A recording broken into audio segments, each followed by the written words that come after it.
Вижда ли добре? Ще са, да. Пускам. Откриваем, тук ще се вижда, пускай. Самбур.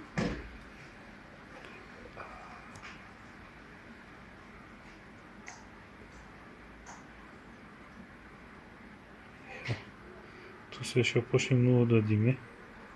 Ти си впуши ако искаш да отстрани нещо. Концертна металика се има.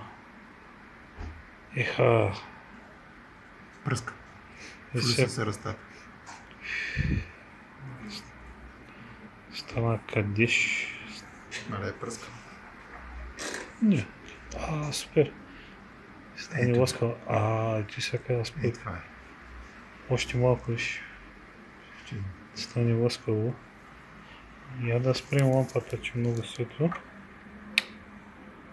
Супер, супер.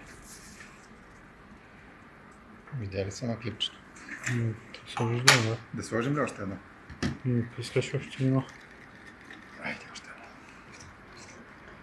Стана лъскаво.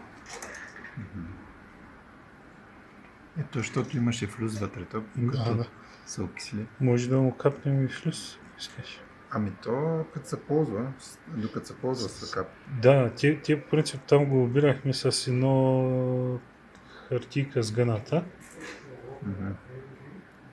Това флюс. Да. Аз не съм спрял да снимам. Супер.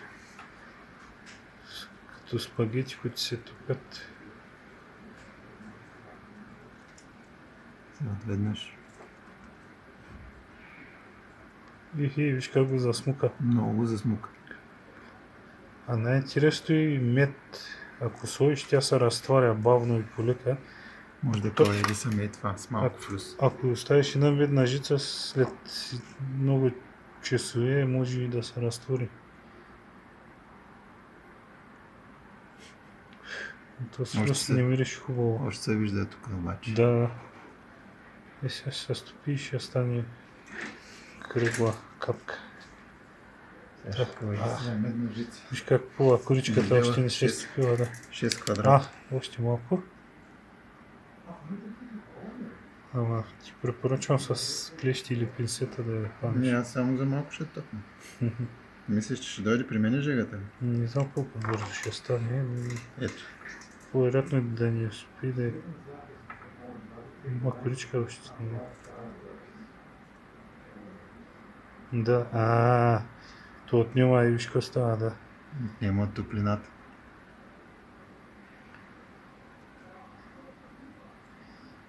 Пула. Капката се движи. Това е голяма жица все пак. Да, ще ти запари преди да я кавайдисаш. Започва да пари. Да. Но още не се кавайдисала хубаво. Махам го, защото ми пари на ръката. Да. Сега да спирам клипа.